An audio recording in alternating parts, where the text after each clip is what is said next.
used him already as an expert. He is a orthopedic pediatric surgeon, and he also does orthopedic sports medicine. He's going to give us a presentation today. Hopefully there'll be enough time for questions. Absolutely. Okay. So, Dr. Grogan. Thank you. I always appreciate the chance to come talk to you guys a little bit about kind of what my little spin is on this whole world of accidental versus non-accidental trauma. As way of background, I've been in practice for about 30 years or so, seeing a little over 46,000 new patients in my practice in the west side of Los Angeles. I actually got into doing child abuse type work or evaluation by an attorney you may know named Mike Levanis, who about 15 years ago, I was one of his first experts. He's the first one who ever brought me over to Edelman to do a case. And I was amazed not only by his sort of passion and zeal for at least getting out the truth, just getting out the facts. But I also was incredibly amazed how many there are of you in the courtroom at one time. I mean, I'm used to doing a little bit of medical legal work, and you have a plaintiff attorney, you have a defense attorney, and you have a judge. I mean, this is like a group effort. Everybody has this attorney, and what's fascinating about it is that after a while, you get really good at any good expert is going to be able to, there should be no surprises on either side. And any good expert is going to anticipate. I learned to anticipate your questions, and you learn to anticipate my answers. It actually works really, really well. But what I've learned is that the key is the language piece of it. And that's part of my goal today, is to teach you some of the language that we have, at least on the medical side, in evaluating accidental and non-accidental trauma. And then I want to give you some pointers on how to use experts, both to your advantage and what you do in terms of cross-examination to be helpful. Because when it works well, the system works fantastically. And it's all based upon this common language that we're going to talk about. So our objectives this morning, I want to talk to you a little bit about the orthopedic manifestations of non-accidental trauma. And that's a big phrase, but I want to talk about what the things we look at, or how I evaluate a case. Patterns of injury, differentiation from accidental injuries, and understand the healing process. One of the interesting things about our business is that injuries happen, but injuries heal. And if you can understand, a lot of times the timeline is important. And it's important for you in dealing with clients and who was around the child at the time and who was not, and getting that timeline down. I want to talk about that. And I want to talk what happens if fractures are left untreated. Now, I can tell you, kids have been healing fractures for 5 million years before there were orthopedic surgeons out there. So they do heal. I want to talk about that. And I want to talk about, lastly, the sort of effective examination and cross-examination of medical experts. How do you deal with those of us? And remember, it's mostly about language, just because you speak a language that I don't understand in terms of the legalese. Conversely, we speak a language in medicine that sounds like Greek a lot of times when you hear it. But once you understand the language, it's really pretty simple. And I want to talk to you about that. So the big thing about fractures is that people ask me, what do orthopedic surgeons take care of? And as way of background, just so that you understand, I went off to went to college back in New Jersey, a medical school in Ohio, came to UCLA in general surgery for the first 3 years, and switched over to orthopedic surgery. So I did a 5-year orthopedic surgery residency. The year of that was I was in the lab. I had a fracture lab with cute little New Zealand white bunnies that we did fractures on, under anesthesia, but we did fractures on them, watched them heal. And then I did a couple different fellowships. I did a trauma fellowship in pediatric trauma in Munich, West Germany. I did a pediatric fellowship at Shriners Hospital here in Los Angeles. And I did an adult reconstructive fellowship at UCLA. And then I got into the business of orthopedics. And orthopedic surgeons are more than just bone doctors. Bone's a big part of it. I mean, bone's huge. But we take care of all types of injuries, soft tissue injuries, nerve injuries, all kinds of injuries to the skeleton and the body. And bone itself is fascinating. We think of bone as dead, as dried white bone that we see a lot of times, especially after dinner at Lowry's, that dried white bone. That's not what bone is. Bone is alive. It functions, has a blood supply, it heals, There's blood supply comes from inside and outside the bone. And the amazing thing about bone or metabolic is that the younger you are, the faster bone reacts and heals. So a very young child, it heals tremendously differently than me as an old guy. So the same fracture in a child may be healed literally in a few days, where it will take an adult 6 or 8 weeks. And so we have to understand that. And there's a consistent healing pattern I want to talk about that allows us to determine healing. So, fracture healing. You're going to hear the term callus. What is callus? What callus is when a body is injured, specifically a bone is broken, the first thing that happens is there's bleeding. And that bleeding is interesting. That's where most of the stem cells, we now know that all the stem cells that help us heal live in the lining of blood vessels. When we bleed, it releases those stem cells. The stem cells go to where the area of fracture is, and they start to turn themselves into bone-producing cells, osteoblasts. And the first thing they produce is a chewing gum-like substance called callus, C-A-L-L-U-S, not O-U-S. And callus is the beginning factor of healing. And early callus formation is going to appear about 5 to 7 days. And what that means by appear, it means appears on X-ray. So we can tell an acute fracture versus a fracture that's healing by, do we see callus? And I'm going to show you pictures of that. If we see callus, we know that we're at least 5 to 7 days out. And then the amount of callus means it can be an older fracture, we time it, and then by the time the fracture line disappears, like rib fractures, fracture lines disappear in about 3 weeks. So by looking at a fracture in the healing pattern, we can determine that timeline. Once the bone lays down all this callus, this new chewing gum material, it then smooths it out, we call remodeling. And I don't know if you've ever done any welding. Those of you that have done welding, when you weld, what you do is you take 2 pieces of metal, you put them together, you heat it up, and then you squirt new liquid metal there, and it fuses the crystals of the metal together. And that's what a weld is. The body heals the same way. The difference is that when we weld metal together, we can always see where we fuse things together. When the body does it, a lot of times it'll smooth it so you never see it again. And the younger you are, the more active you are, the faster that little remodeling process occurs. So this is a fracture, and these are little titanium elastic rods we put into femur fractures. This is a femur bone. There is a transverse fracture. I mean, you're going to hear about that a little bit later too, going straight across. This is a fresh fracture. It's a fresh fracture because we don't see anything around the crack, okay? And so what happens then, if you give it a little bit of time, the first thing we notice, this is about a week out to 8 or 10 days out. You see the white on the outside? That callus starts to calcify. And the way that you've heard, a lot of you have heard me use the same analogy, you know, it's very similar to the days when it was a lot cheaper. You used to go to the movies all the time. But now you go to the movies, you chew gum, you put it under your seat, you come back 2 weeks later and that gum is hard. You come back a month later, it's rock hard. And that's what the body does. That's how it heals with this callus formation. And pretty soon over time, it gets to be huge and big. And if you notice, our fracture lines disappear during this process. So that's how actually bone heals. And when we look at fractures, when I see information, that's why it's very, very important for me to see the actual x-rays. You guys are usually great at sending medical records. And remember, I'm an old guy. I like them on paper. I'm not a disc kind of guy when it comes to medical records. When I look through medical records, I can see interpretations and I can see x-ray reports, but looking at the actual films gives me so much more information. So the films come on CD. Films are incredibly important when you send your stuff off to an expert. And you want them over time if you can. Most of the time, when we have an injury, and you know, Children's is great at this, Miller Children's is great at this, all the hospitals, Loma Linda are fantastic. Not only when we do that first skeletal survey, we repeat it in 2 weeks.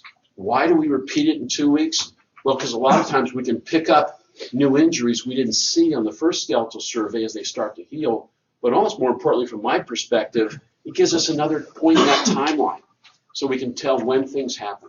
When did the fractures occur?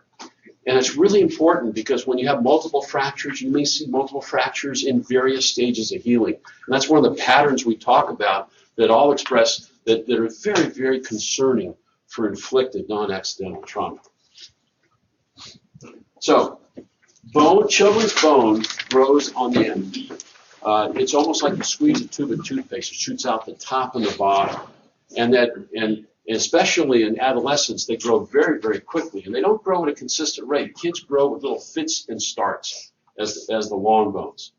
Fractures tend to remodel the best when they're at the ends of the bones.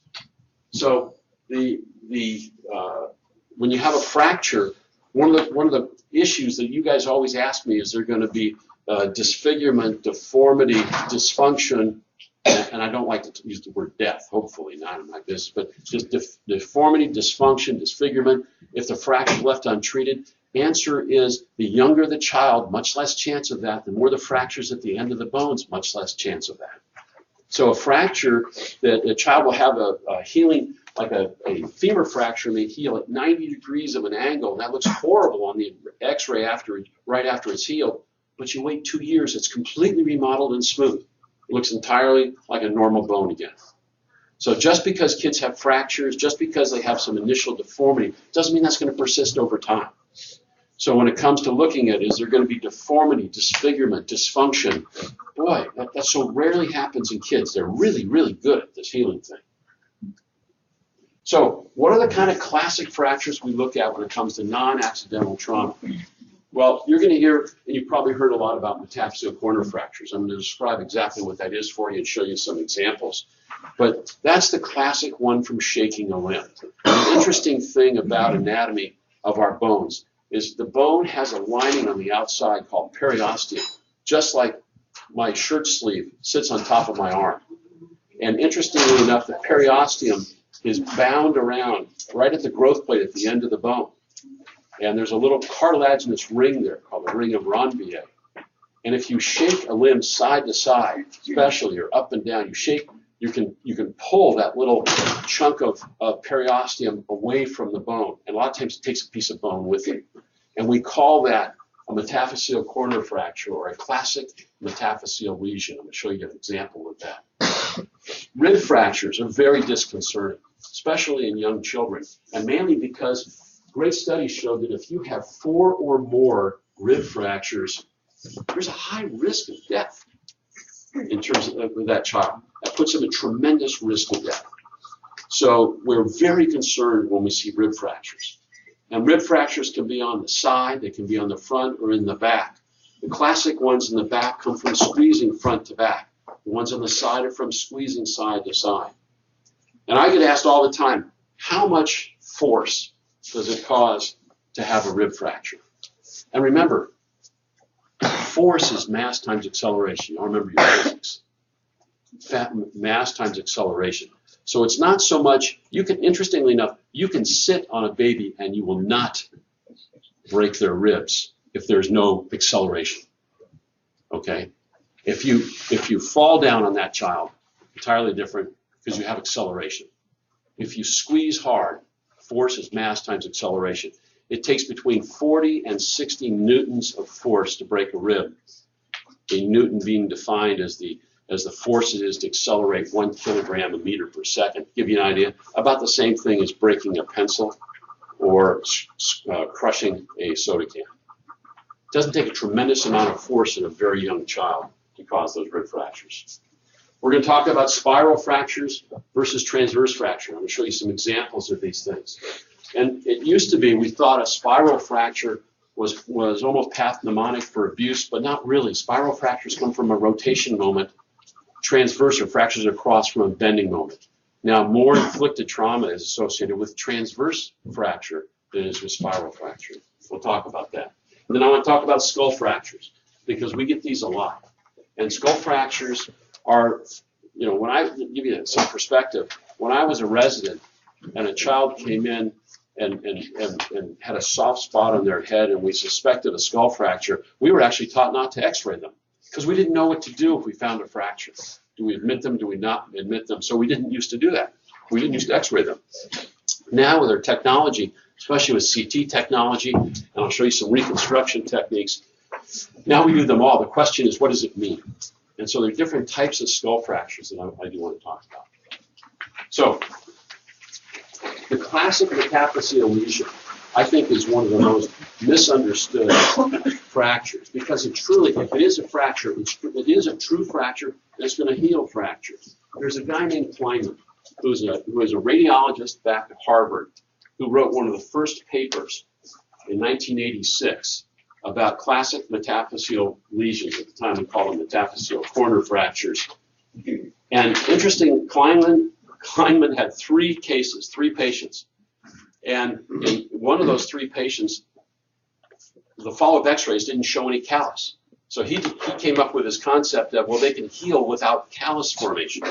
That was his concept, and based upon a group of three patients back in 1986. And radiologists to this day will identify something they think is a possible metaphyseal corner fracture. And then in 2 weeks, when we do the follow-up x-rays, if we don't see healing or callus formation, they'll say, well, it must have healed by now. Well, I tell you, it probably doesn't exist by now. Actually, about 4 years ago, I spoke with Professor Kleinman, called him back at Harvard, and we had this discussion mainly because I heard that he had written an article. They were developing a model for the metaphyseal corner fracture using pigs. And I wanted to know how many of those fractures he could produce.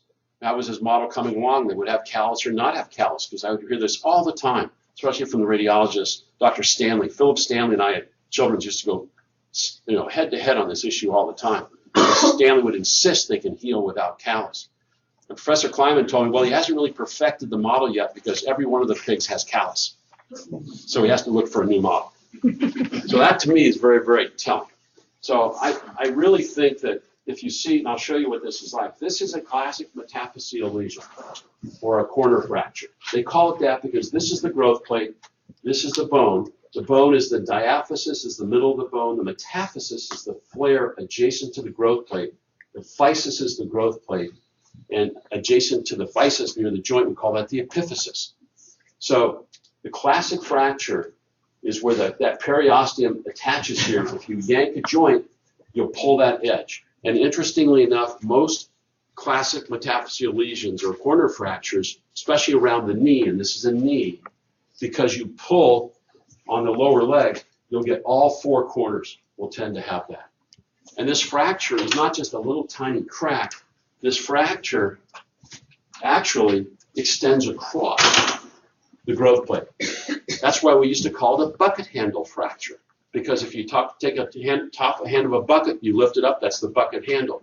We would call this a bucket handle fracture. So the issue is it has to heal. Now this is a humerus, and I want you to pay attention to this corner up here. Again, this is the growth plate, that's the metaphysis. This is the humerus of this child's left arm. And you see now even a little bit of callus there. If you x-ray this child 2 weeks later, now you see how much callus. You see the healing.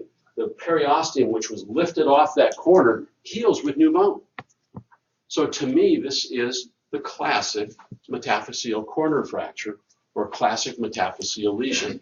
That's why those 2-week x-rays are so important to me, because a lot of times you'll read reports, and remember, we all get involved with it. Remember when we were kids, you played the telephone game, you tell a secret to someone, they would tell a secret to the next person, tell a secret. By the time it got around, it was nowhere near the truth.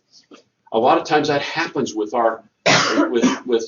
my colleagues in medicine, and specifically the pediatricians and the radiologists will say, well, possible metaphyseal corner fracture. Well, that gets interpreted by the next doc as a metaphyseal corner fracture. That gets interpreted by the next doc showing non-accidental trauma, and pretty soon, it's assumed that it is. But gee, the 2-week x-rays didn't show any difference. So that's where I look at this information, and it's really helpful to me. Rib fractures. The old posterior versus the lateral, squeeze versus the direct trauma. Our ribs have cartilage to the front and are attached to the spine in the back. So if a child's laying on their back, if you grab a child so that your thumbs are around the child, and by the way, although we haven't completed the study, we're working on a study that basically if you compare in people who admit squeezing children, the handedness side, if they're right-handed, there tend to be more fractures on the left side of the child's chest, because most perpetrators actually squeeze a child from front to back. And so handedness does make a difference. If you see 6 rib fractures on the left side and 2 on the right side, and then your client's left-handed, that suggests to me that maybe they didn't do it. A right-handed person would have done that. Just as a little fun fact to throw out when you do cross-examination.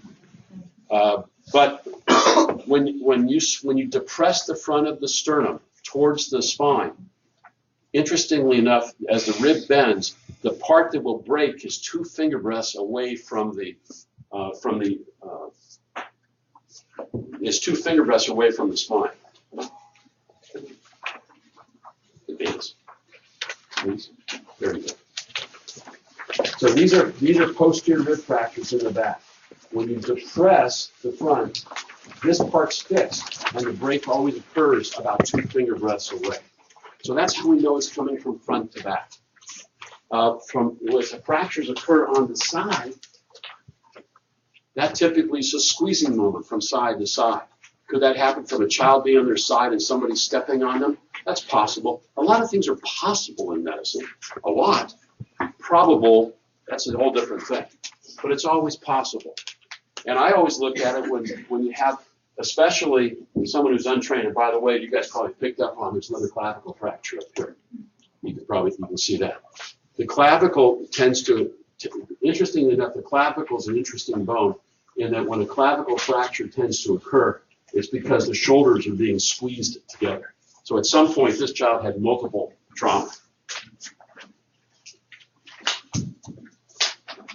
So what do we look for in terms of healing? These are healing rib fractures. Do you see the round ball there?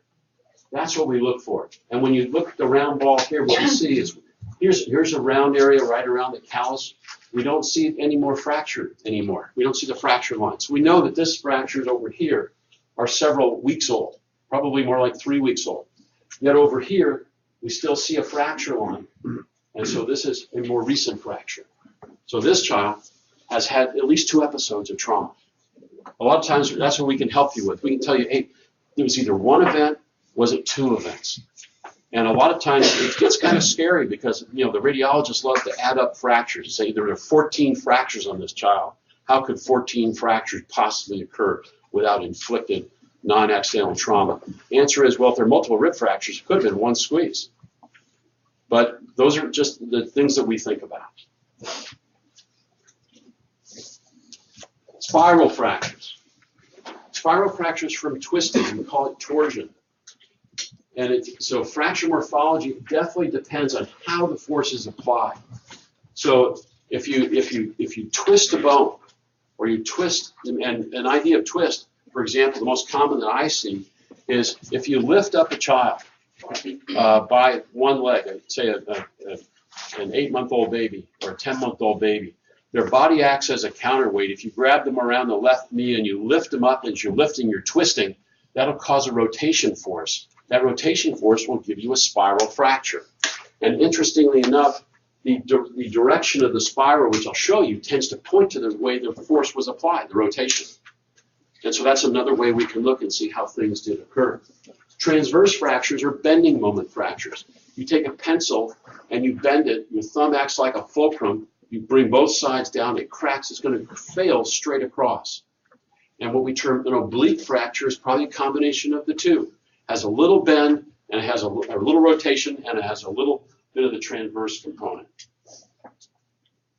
So this is an idea. This is more of a transverse fracture going across, and then this is a long spiral fracture.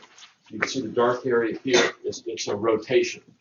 And the point of the fracture, where it's pointed on the outside, distal away, tends to tell us that this was rotated to the outside.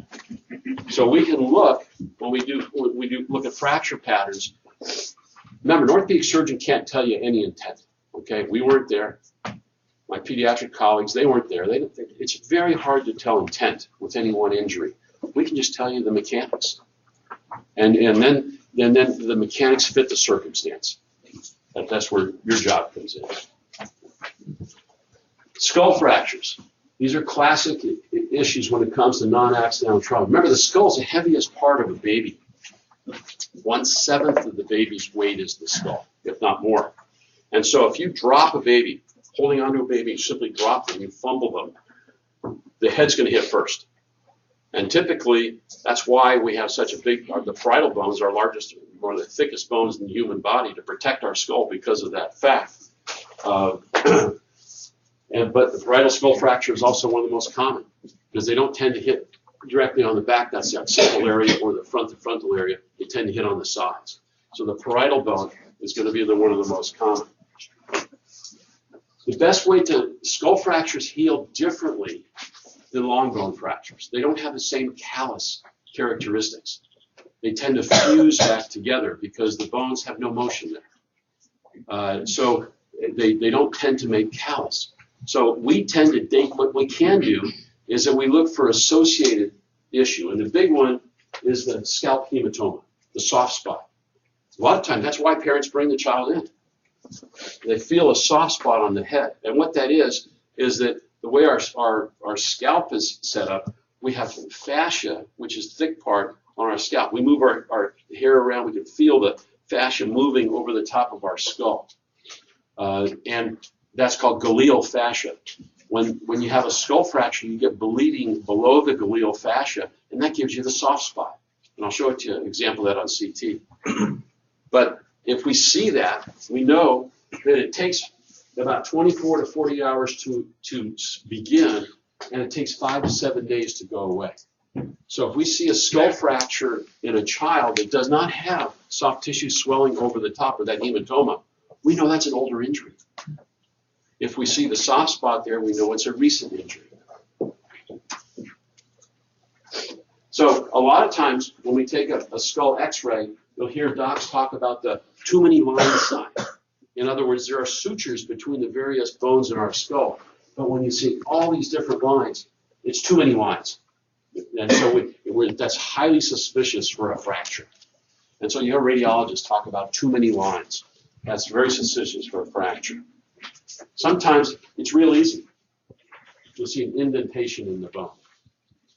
This is a fracture that actually they call this a ping pong ball fracture, because if you poke at a skull, just like you poke a ping pong ball, you can dent the ping pong ball in. And actually, our neurosurgeons will make a little tiny hole here. They put a little hook in here, and they'll pop it right back out. It's kind of cool when it happens. But so sometimes fractures are very easy to see. Sometimes it's a little more subtle. Now here's an example of soft tissue hematoma here, okay, over the top, and we really don't see, in this particular slice, the skull fracture. By the way, if you can see how the brain itself looks amorphous, I don't know how familiar you are with CT scans. CT scans are simply x-rays. A CT scan is done where you take 12 simultaneous x-rays in a big circle. That's why there's a lot of radiation exposure. You take 12 simultaneous x-rays and you take them a number of times in succession as you move the patient through those 12 x-rays. And then they go back and reconstruct the tissue, what are called pixels. And you can adjust those pixels for whether you want to look at brain, if you want to look at fluid, or if you want to look at bone. This is called a bone window. And the bone window, the brain looks fuzzed out, but it's not really fuzzed out. But this is why when we get a CT scan, I need the disc. I need to be able to see the bone window as opposed to just some selected images. Three-dimensional scanning now is wonderful. You can actually now take these little pixels and build via computers three-dimensional modeling. And actually, in the real model of this, I can turn it. It'll turn like three-dimensional. And this is an example of a very subtle little fracture picked up on three-dimensional skull CT. So the technology continues to evolve and really helps us pick up and understand these fractures. Now, what about accidental injuries? What kind of things do we see in terms of accidental injuries? Well, there's a so-called thing called toddler fracture. And what that means is that in a child, in the lower leg, they have the tibia and they have the fibula, two bones. The tibia is a larger bone, the fibula is a smaller bone. Fibula, interesting, is very much more plastic than the tibia in a small child. So if you twist the child's leg, typically the tibia will break, but the fibula will not. And we term that a toddler's fracture. It's very common. A kid jumping off a couch who lands with the leg externally rotated and twists. That's the most common source of a toddler's fracture that I see in my practice. The intact fibula is the key. The distal radius fracture, if a child falls forward onto their hand, they put their hands out to protect themselves, the fracture is called a little bit, they get a bending fracture at the end of the radius bone. By the way, 73% are on the non-dominant side. But on the end of the radius bone, it's very characteristic little bending of the bone because it's so plastic. And it's the Greek word for torus, is to bend. And we call that a torus fracture, very, very common. The supracondylar fracture in the humerus, if a child falls down on their outstretched arm and they break as they hyperextend their elbow, the back of the elbow, which is the olecranon, comes through, acts like a little fulcrum and causes a fracture right through the end of the humerus bone. That's a very common toddler type fracture. Different than if a child's grabbed by the arm and lifted with rotation, the fracture appears above the elbow. So that's one of the things we look at, where the pattern of where the fracture is, to determine, is this most likely inflicted or was this accidental? And so, which is very common. And then the midshaft fracture of the forearm, especially when they fall, they'll sometimes get a crack in the bone which you can't see until it starts to heal. We call that an occult fracture. So this is an example of a toddler's fracture, and you see the spike, and that's what you see that double. When you see a double shadow sign, that's a sign of a spiral fracture. It's not really two injuries, but if you imagine, the best way to look at it is almost like a barber pole twisting. Or if you go home, take your paper towel roll in the middle and just unwind it, you'll see the spiraling of that type of fracture. Now, I want to talk a little bit about epidural hematomas and brain hematomas. Because again, one of the most common injuries I get asked to identify and look at is the idea of a brain bleeding or a extra-axial fluid collection. And just understand there are three layers of brain membrane. And the dura is a very thick outer covering. There's a very thin covering called the arachnoid. And then there's what's called the pia. Most bleeding occurs between the pia, which is adherent to the brain, and this arachnoid layer. There's a bunch of little bridging veins. And if you accelerate or decelerate the head, you can rip those veins, hence cause a subdural hematoma, sub being under the dura. The epidural, the one that occurs outside between the dura and the skull, sometimes can be more dangerous because that's where the arteries run. But the epidural hematoma, interestingly enough, is more associated with a direct blow, like a fall hitting your head, as opposed to an acceleration-deceleration injury like shaking. So the epidural hematoma is outside the dura beneath the skull, very associated with being dropped or an outside-in type force or a fall. The subdural hematoma, if it sits around for a while, you'll hear us talk about, is this chronic or is this acute? Acute means something of recent onset, chronic is older. And one of the questions that we get asked a lot is that, are there multiple bleeds? Did this injury happen more than one time, acceleration, deceleration? But what happens when you get that fluid collection in that layer of blood, the blood starts to break down, and literally like you have a stream with mud in it, it starts to sediment. Those sediments in the bottom we call layering. So on the MRIs, we'll see evidence of layering, and sometimes on the CT, evidence of layering. That means we've had more than one bleed. And that's highly suggestive of repetitive or inflicted trauma. If it sits around a while, sometimes it'll start to become hydrophilic and will start to swell. We call that a hygroma. It'll become more significant for the child over time. Those tend to have to be drained. The interesting thing about subdural hematomas, meningitis will cause a subdural hematoma. Inflammation of the meninges or lining of the brain can cause subdural hematoma. It doesn't have to be trauma on an ongoing basis. So one of the questions you're going to ask the other experts, how do we know there wasn't an infection? Was there an infection? If there was, then maybe that caused the subdural hematoma. Those are the kind of issues that we need to understand. The big issue we worry about now is called cerebral edema. The real damaging subdural collections of fluid always resolve or tend to resolve. But if the brain itself is bruised or injured, we call that cerebral edema. And that's really can be devastating for the brain, especially in a young child. So to give you an idea, now this is a CT scan. You see evidence of some fluid collection outside, so we know it's a relatively recent onset injury. And the dark area you see coming across, that is fluid. And so that's the kind of thing that we look for on CT scan. Sometimes this is an MRI. When we do the MRI, in this case, what we see is, interestingly enough, here's the brain. Here is one density of fluid, and you see the other wider density of fluid. This is a chronically injured brain. When you see different densities of the fluid around the brain, that's highly suggestive of inflicted non-accidental trauma. Now, you're going to hear talk about, and I had a great discussion with County Council last time. I think that was in 424 or thereabouts, about shaken baby syndrome versus abusive head trauma. Shaken baby syndrome is a specific entity that was described now almost 20 years ago. It involved three things. It involved a subdural hematoma, evidence of retinal hemorrhaging, but also cerebral or spinal cord edema. Those were the three components of shaken baby syndrome. Well, what they found out was that that doesn't always occur.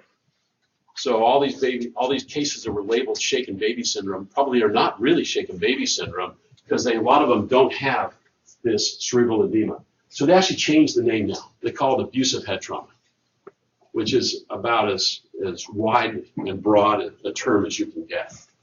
But there are a lot of associations that we see with shaking or squeezing. Obviously, we talk about subdural hematoma.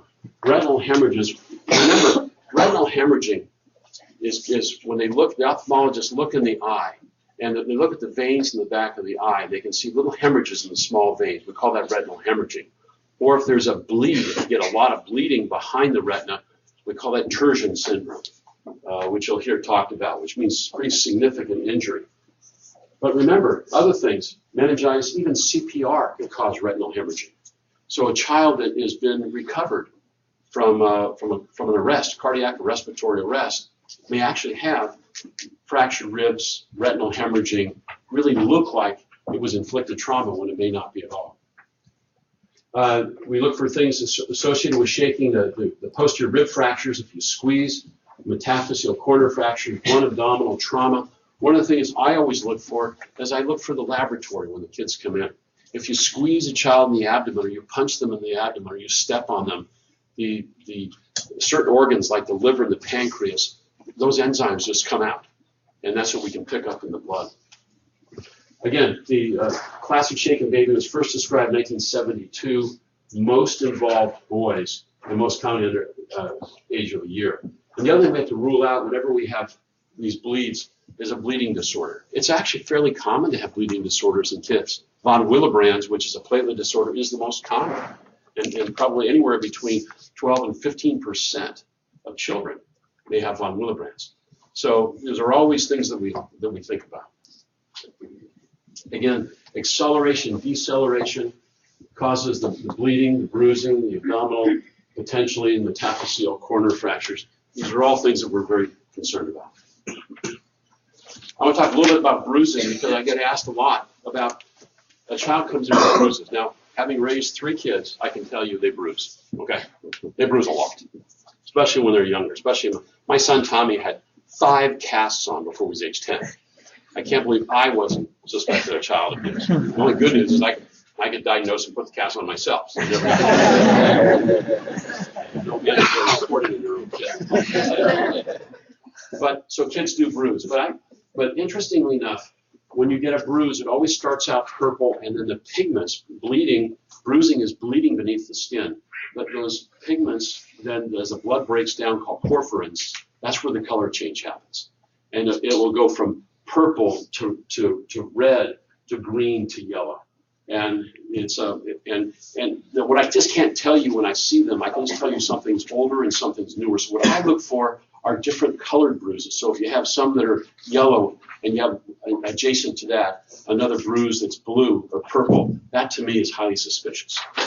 So I can't tell you based on metabolic rates how quickly that process occurs, but it's a number of could be days, it could be weeks depending on the child. So we can date it pretty loosely by color, but it really depends an awful lot. So again, I talked about retinal hemorrhaging, very common in neonates, and usually resolved at just the birth process. And then I mentioned this Turgeon syndrome, which is when you get a big bleed in the eye. That can be also devastating for the child with the vision. So I want to touch briefly on burns, which is, I leave the last, and nobody likes to talk about burns. But 10% of child abuse cases have burns, and 10% of admissions to burn units are due to child abuse. Scalding is the most common type of burn that I've seen. There are a couple patterns of scalding, and so you need to understand the classification of burns, a little bit about burns. There are partial thickness burns and there are full thickness burns. A sunburn is an example of a first-degree burn. And sometimes those of you that have sunburn that's so bad, you'll actually get blistering. Blistering makes it a second-degree burn. A third, and what that means is that if you have damaged tissue, the tissue starts to pull apart and fluid comes in. That's what causes a blister. And so that's a second-degree burn. Now the blisters, interestingly enough, are sterile. You don't have to do anything with the blisters. They're not infected. But if they break, those are the ones we're worried about infection. A full-thickness burn is a third-degree burn. And those are the ones that can be much more devastating long-term. So splash injuries are fairly common. Hot liquid falls onto the skin. They have an irregular border if it's a splash-type injury. But the burn pattern is key. There's a thing where if you put hot liquid or a splash, as it flows away from the initial point, it gets to be cooler, and so it has less of a burn. And so they give this arrow down pattern below the level of the burn. And the burn is typically worse with a child who's wearing clothing, interesting enough, because that clothing holds on to the water and causes the contact. Burns are a result of thermal insult plus time, which I'll talk about here in a second. So what we look at, the difference between a deliberate burn or an accidental burn. Deliberate burns, if someone is held into scalding water or an iron or something is held on the child, they tend to have a uniform dent, very distinct borders, and few of what we call water lines. Accidental immersion, if you touch a child into a bath that's too hot, you pull them out quickly. And so you have variable amount of burn damage that will occur. Skin, remember, burns are temperature plus time. So, and this is adult data. Sorry about that.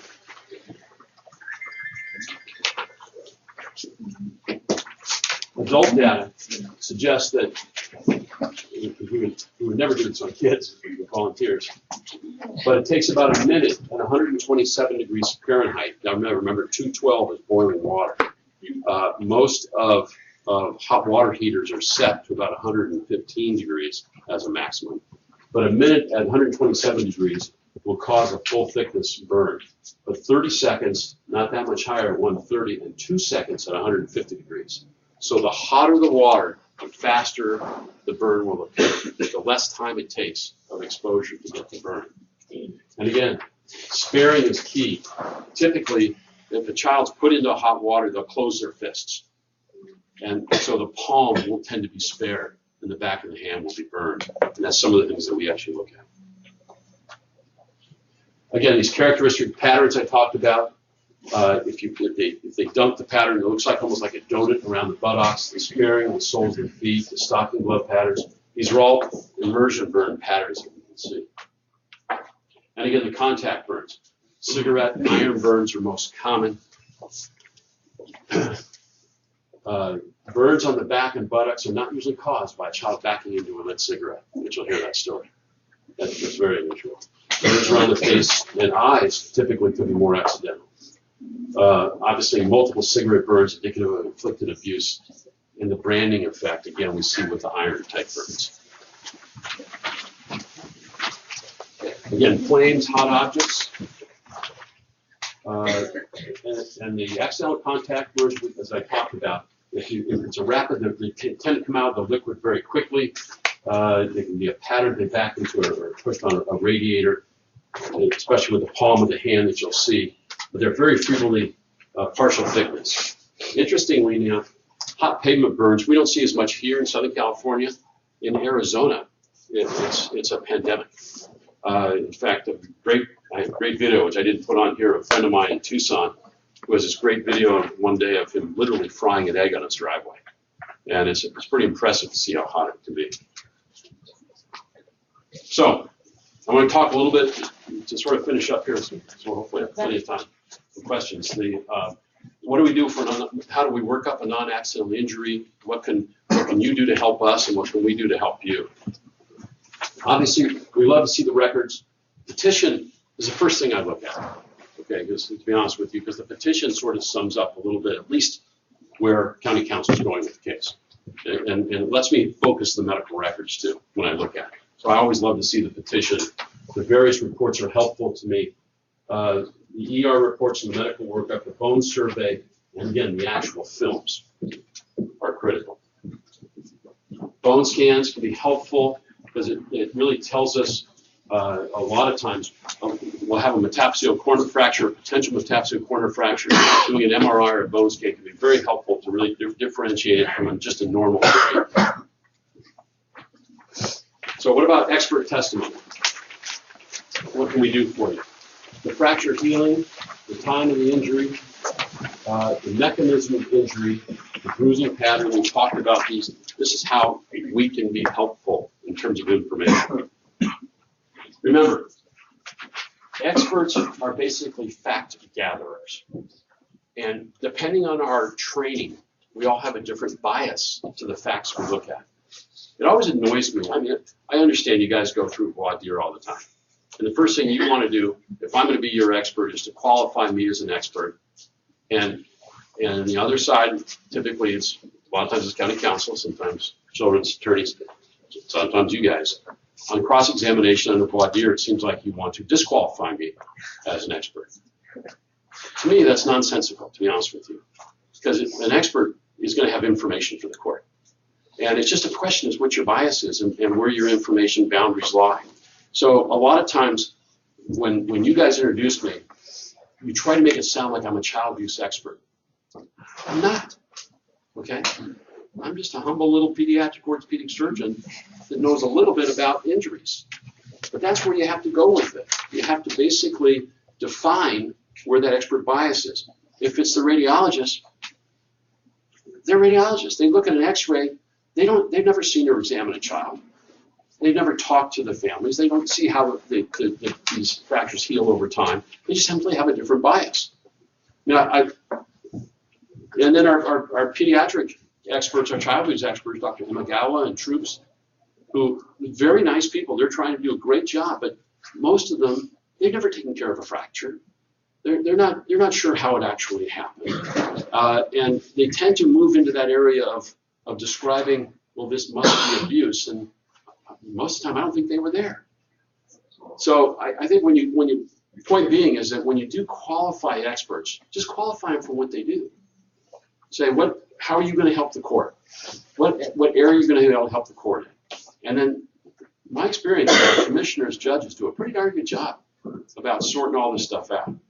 So when you qualify me, I'm a pediatric orthopedic surgeon, and just leave it, and that's cool. Just leave it at that, as opposed to trying to say that rendering opinions on something child abuse or not. Luckily, that's not my job. My job is to tell you what injuries are there, how they probably occurred, not intentionally, but how. Are they going to heal? Are they going to cause any long-term problems or deformities or deficits? And a lot of times is the kind of injury that, if someone who didn't do it, another caregiver who wasn't there, are they going to even notice it was there? Because a lot of times they won't. So those are those things I can be helpful with. Opinions have to have a basis. So when someone renders an opinion, first thing you simply ask them is, what's the basis for your opinion? Okay, what facts do you rely upon to give you that opinion? And that makes it very easy for all of us. Again, it's difficult, if not impossible, to determine intent with any one injury. You have to look for patterns. Thermal injuries are tough. Siblings that may have had other injuries. And it's really tough to rely upon poor witnesses. It's really, really tough to rely upon witnesses that may not have a great recollection. So, from my perspective, obviously I want to verify reports. I want the data. I want to get all the data that I can. Lab data, films, imaging. I want to determine what forces cause the injuries. Shaking, twisting, direct blow, work on a timeline. And my goal is to add information. That's really not advocacy. Thank you. Hopefully we have time for it.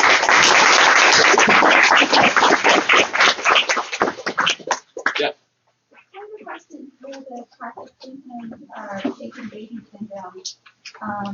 All that crazy and pain, is it from the baby's head going forward and back? Can those injuries be caused by shaking the baby up and down? The answer is anything that causes acceleration, deceleration can cause the kind of damage that we tend to see with the forces of shaken baby. The body is built really well to resist up and down motion. It's not built, especially in a child. Remember, it takes about 6 months for a baby to develop significant head control with muscles in the neck. That's why when you lift a child up, certainly before 4 months, you should always lift them up, holding them by the head and supporting the head when you lift them up. Between 4 and 6 months, they develop enough musculature in the neck that they can support the head on top of their torso. So that makes them like one of those little wobble dolls a lot. And a lot of times, if you have a really young child, like your young sibling, a 2 or 3 year old sibling that wants to go lift up the newborn baby, they don't know that. And so a lot of times they'll lift them around the chest, the head will wobble back and forth. So because they're so young, if you're going up and down, that same injury would happen. If the head goes back and forth, that acceleration, deceleration can certainly give you that injury. That's correct. Yeah. Compound question. First, to follow up on this. I object. Doctor, you've explained about, and I don't know the medical term, I can't remember, but the covering that you see around the bone. Yeah, the periosteum, yes. Is that also in the cervical and the neck area? Yes, it's on all bones. Okay. And you can see that on a CAT scan or an X-ray? You can see it on an MRI. It's a very thin coating. It's literally about the thickness of my sleeve.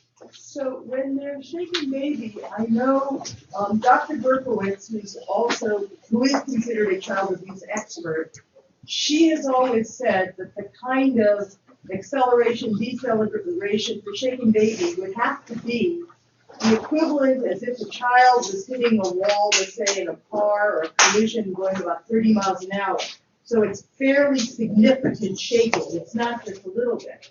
So I know there's some controversy since where do you see any neck injury with the shaken baby? Because it would seem to me that if it's enough injury to cause that bleeding, wouldn't there be any indication in the neck area?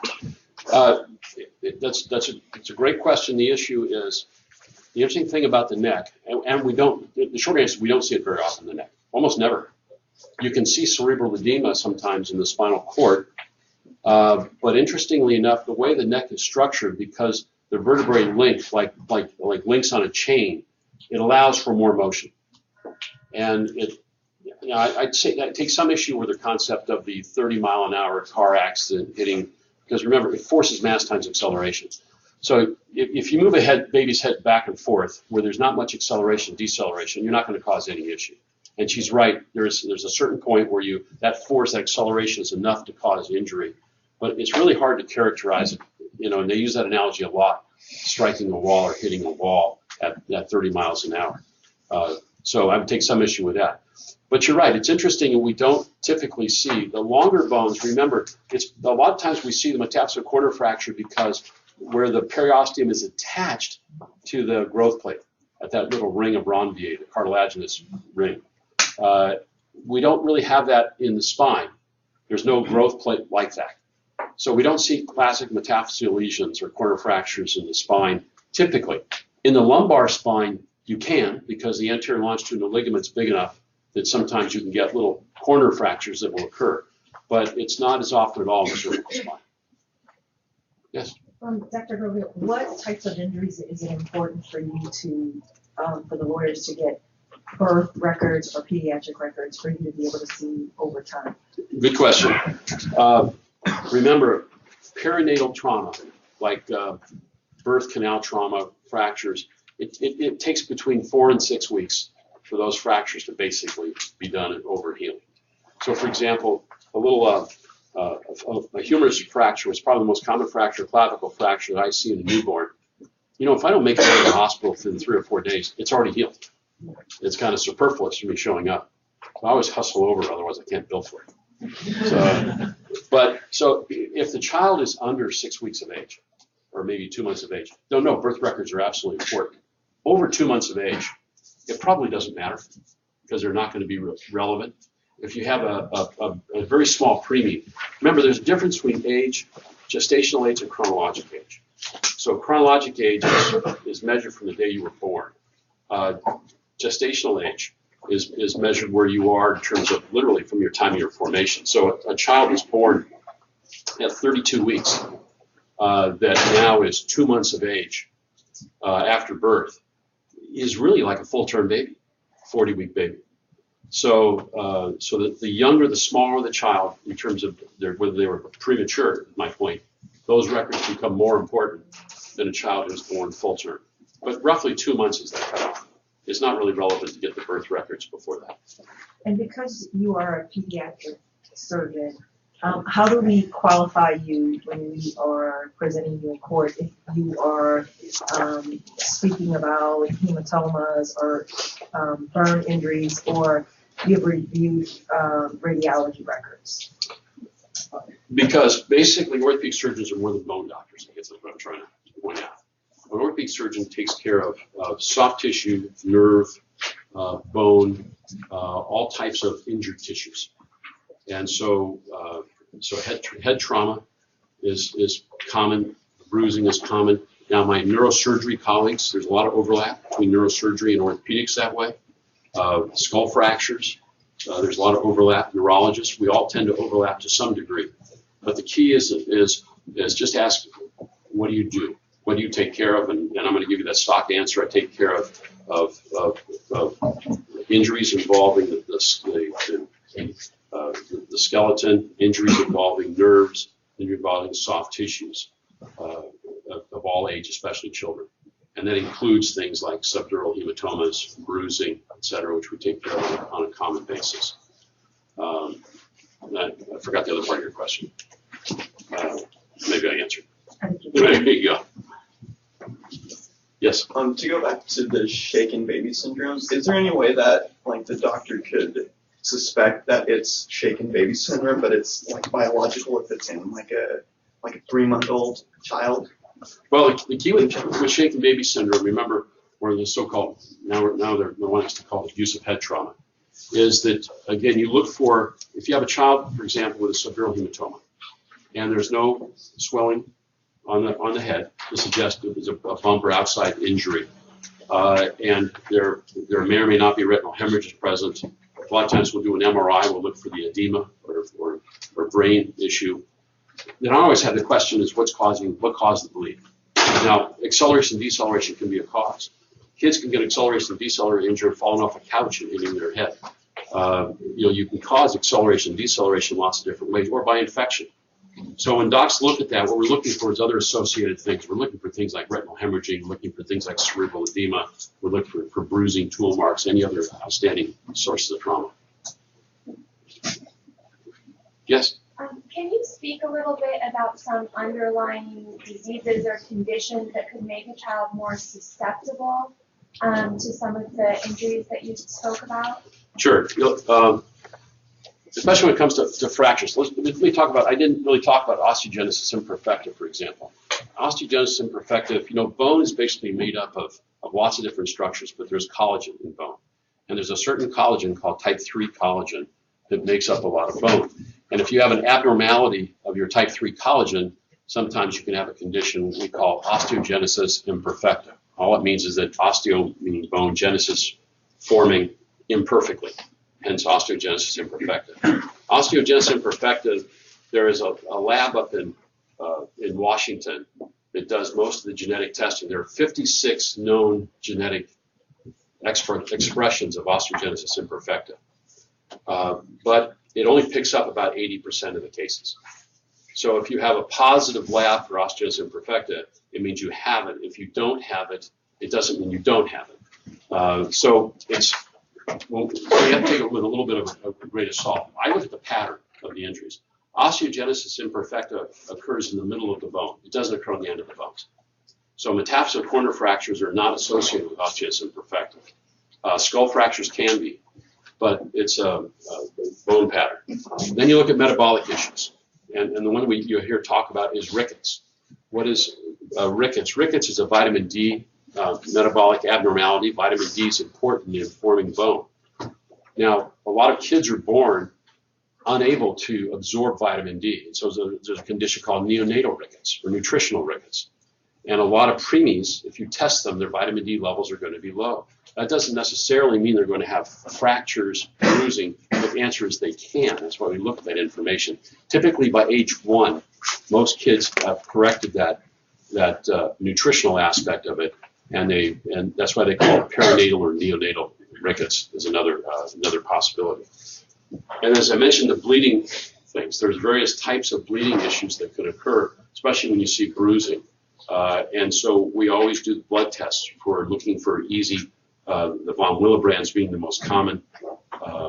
There's factor 13 deficiencies. There's other types of blood factor deficiencies that we look at metabolically. And the other big one to me is nutrition. One of the most, interestingly enough, I always like to read the social worker reports where they go to the house and they figure out, is there food in the house? Nutrition is very important for kids. If you have a child that's in the 3rd to 5th percentile in weight, they have a much higher risk of fracture and injury than a child who's in the 50th percentile of weight. So I always look at the weight of the child, the percentage that they're in, and then the social worker reports are very helpful to me. Yeah. So once in a while, the client will say, we back up to say there's not necessarily in the medical records any underlying pathology as to the child, but the child will have multiple fractures. And when you talk to the parent will say, gosh, I had a bunch of fractures when I was a kid, or in my family people had fractures. And is it possible that, is there a genetic component which may not mean an underlying pathology? Absolutely. Well, my son Tommy had 5. Okay. I was a kid. I had a couple. I broke my wrist twice. Of course, I fell out of the same tree twice. Interestingly enough, there's all kinds of variations of the theme, and there are families, and lots of them that I have, and a lot of times they'll have these little features like blue sclera. Sclera is the white of the eyes, and so if you and people that have collagen abnormalities will tend to have bluing of that sclera versus a very white sclera. And so there are lots of kids who will have fractures as kids and never have a fracture as an adult. So there are lots of families that are like that. We used to call them osteogenesis imperfecta tardive, TRIDIVE syndrome. But labels are horrible when it comes to insurance companies and trying to get health care, so we don't do that anymore. But you're absolutely correct. But those fractures tend to be more classic type fractures, torus fractures into the bone, toddler fractures. They don't tend to be simultaneous mid-shaft forearm fractures. That doesn't tend to happen. Yes? Can you talk a little bit more about how sparing is key for immersion burns? Sure. One of the issues is if you're putting a child into a bath and the bath is simply too hot and you forgot to put your hand in to double check, what happens is as soon as that baby touches the water, baby goes wild. You as a parent reflexively go wild. You lift the kid up. And so a portion that was in the water slightly longer is going to have more of a depth of burn than the area adjacent to it, which would not be have much thermal injury at all. Whereas if you're purposely putting a child into hot water, you're going to hold them there, and you get a circumferential, almost like a tidewater mark of depth of thermal injury. So those are the kind of things that we look for. And like I said, if a child's going to reach into or is going to touch a hot iron with their hand, or a hot radiator, or even into hot water with their hand palm open, they'll have burning in their palm. You're going to put their hand in it, they instinctively will close their palm, and they'll have burn on the outside, but the palm will be spared. So those are the kind of things that we look for. Yes? Going back to rib fractures, does the size of the hand that's causing the fracture make a difference? For example, a mother's smaller hand would break less ribs than a father's larger hand, or is it just the force that's applied? Well, force is mass times acceleration. That's a great question, and to be honest with you, I've never even pondered that question, but it makes intuitive sense that it's going to be more difficult if you have small hands and a slightly bigger baby. My experience with the rib fractures that are, if you will, accidental, tend to have a couple patterns. They tend to be lower. In other words, ribs 10, 11, 9, 10, 11. If someone lifts up a baby, a 3 or 4 month old baby that's small, and they have poor head control, you instinctively squeeze more. And if you instinctively squeeze more, you could potentially cause a fracture.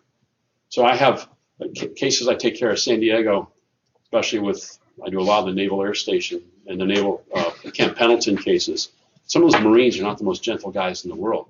And so, they'll pick it up like a Cupid doll almost, and the baby, the head starts to move, they'll squeeze a little harder to stabilize the head, when in reality, that's the wrong thing to do, and they'll cause fracture to occur. So I think you're right. I think the smaller the hand, probably the harder it is to apply that force. But remember, it's force times mass times acceleration. Yes? Dr. Grogan, when we are preparing our cases for cross-examination, we often come across 3 experts. Usually it's Kathleen Riddler, Dr. Imagawa, and Dr. Berkowitz. Based on your experience testifying in court, what do you think are the common pitfalls of these experts, or assumptions they make, or things that you find are leaps that they're taking when they're rendering their opinions? Well, and again, it's probably the wrong forum, but there are huge personality differences between those 3 people you mentioned. Huge. Huge. The one that if you will, I have probably, not that I respect them all. Don't get me wrong. I truly do. I respect what they do. It's a terrible, I would not want that job, to spend my whole day dealing with this type of injury, to potential injury for a child. My experience is Dr. Imagawa, of the 3, always leaves herself an out. She'll always have a little phrase in her letter, although it could be accidental, she thinks it's non-accidental.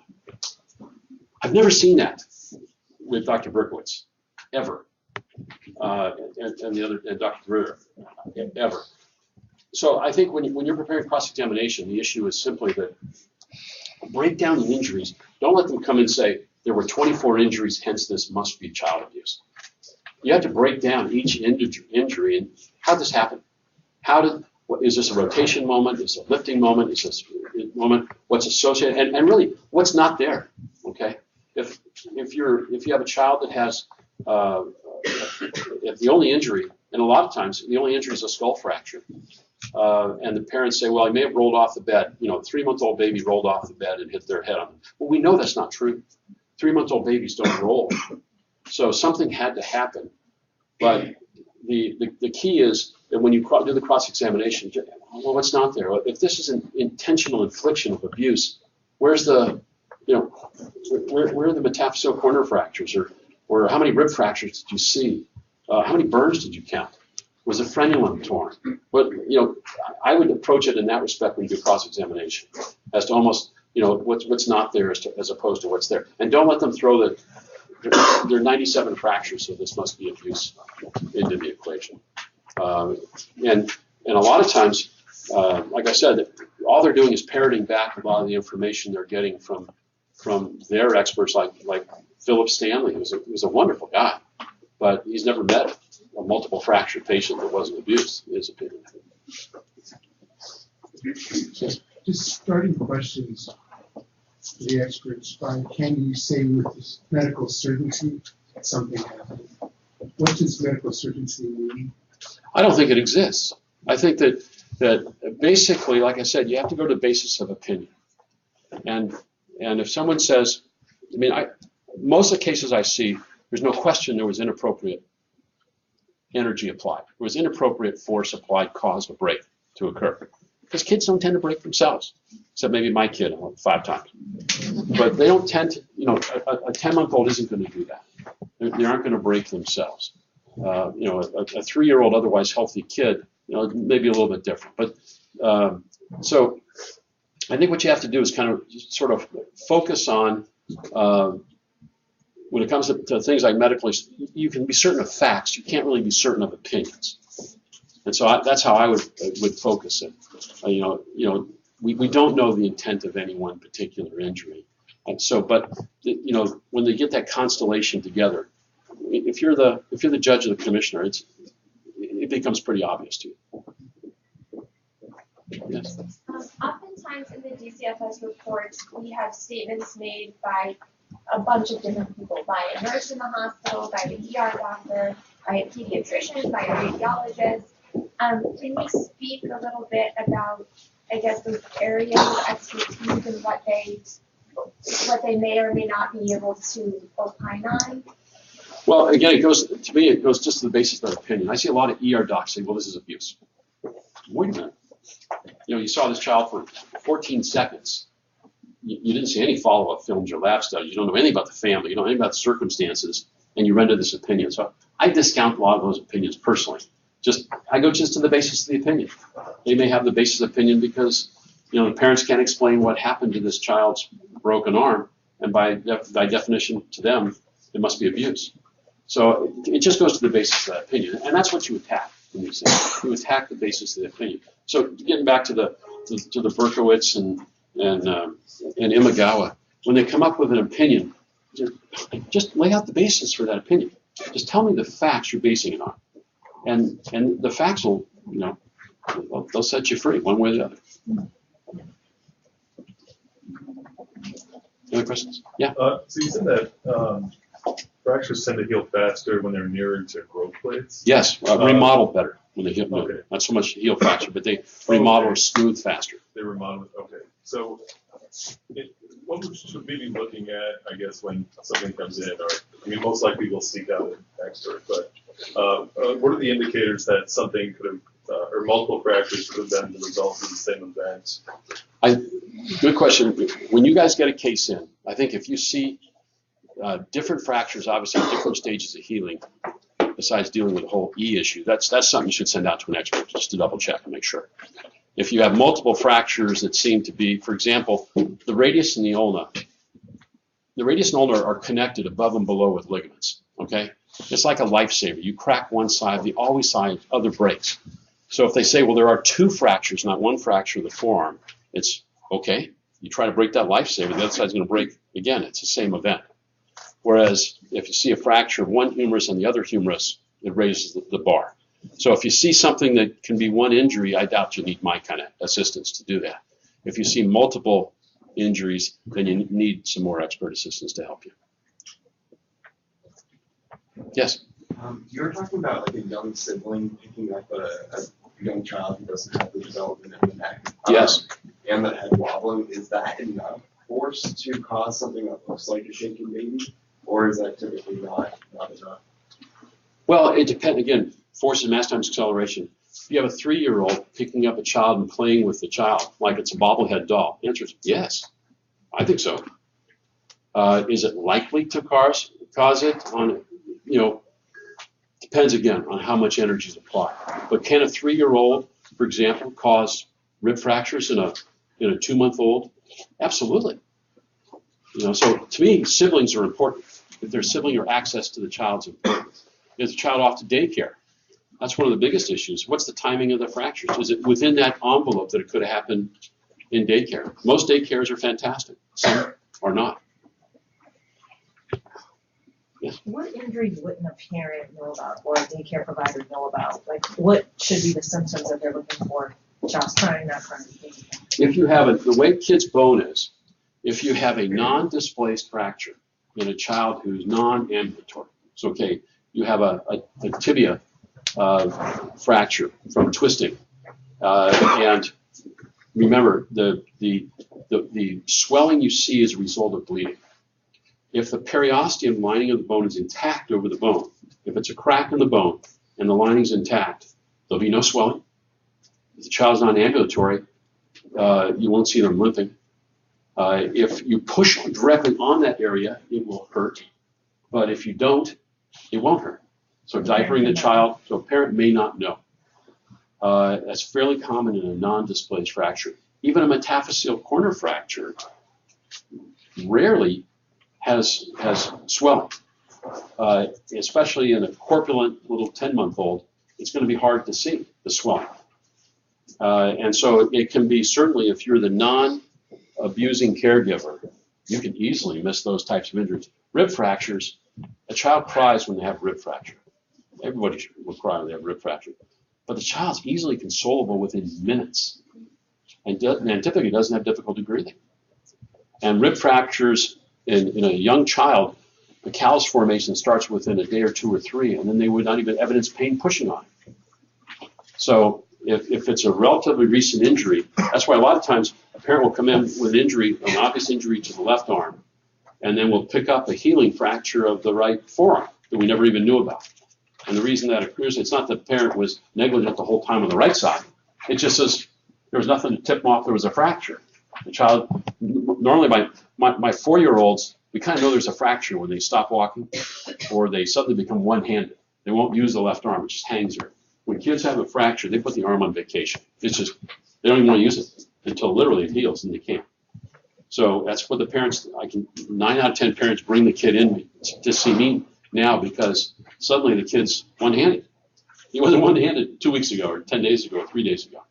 So that's the kind of thing that we don't have that benefit in a very young child. Yes? Can you give some examples of things you've seen in your practice,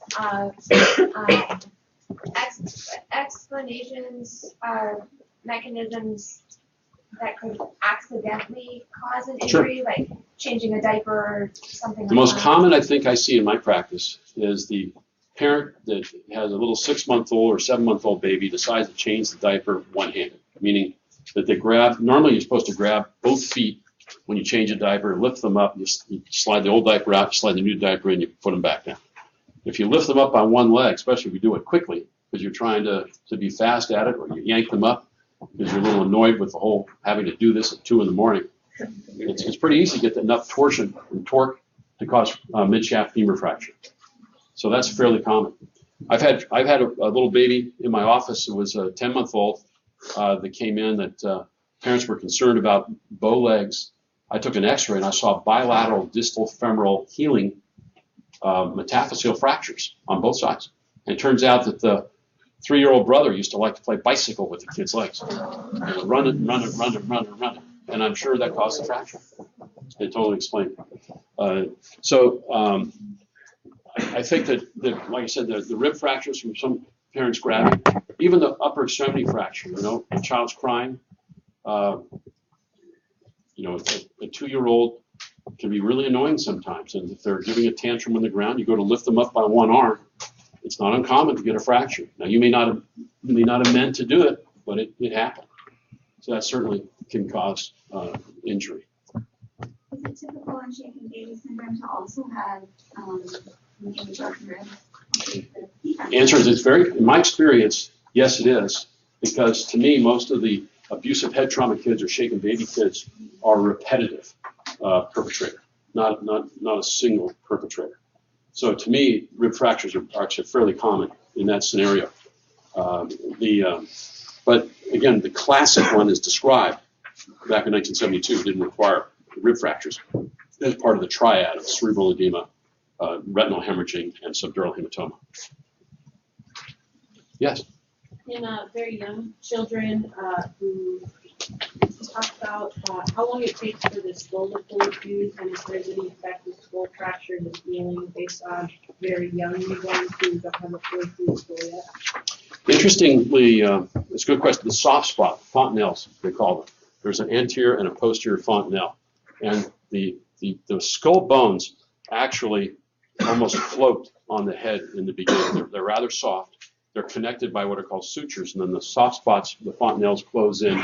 Typically, by about age 1, they're completely fused on the front. The back one fuses before. Very young, the skull bones heal just differently than, like I said, long bones. When a skull fracture occurs, there's not this outside bone that forms from the hematoma forming callus formation, forming new bone formation. When a skull fracture occurs, you get little cores called osteons, a bone that grow across the fracture site and fuse it directly. So we can't age a skull fracture very easily. We don't have the benefit of having almost the rings on the tree look that a longitudinal bone fracture has. The plate bones just heal differently. Same thing with the ilium. And really to a degree the spine is exactly the same way. Spine doesn't typically heal with normal, what we see as callus formation. Yes? So parents who co-sleep and they say that they accidentally rolled over a child with typical injuries, which is that. Force is mass times acceleration. So the vast majority of the time a parent rolls on top of the child, there'll be no injury. The vast majority of the time. So when I hear that story, is it a is it a possibility? Sure, it's a possibility. Is it likely? Not my job to have to decide that. Unless it's a pretty big parent that violently rolls over so you have a lot of force. I just don't know how that happens, especially in a bed that gives a little bit. So I think it's unlikely. Most of the time I'll see it where the parent falls asleep, the kid's on their, either on their chest, and as a parent falls asleep, they roll over and the kid ends up rolling off onto the floor. That's more of a likely concept. But when I hear that story and I see multiple rib fractures, I suspect somebody just squeezed them too hard. All right, guys. Well, I appreciate the time.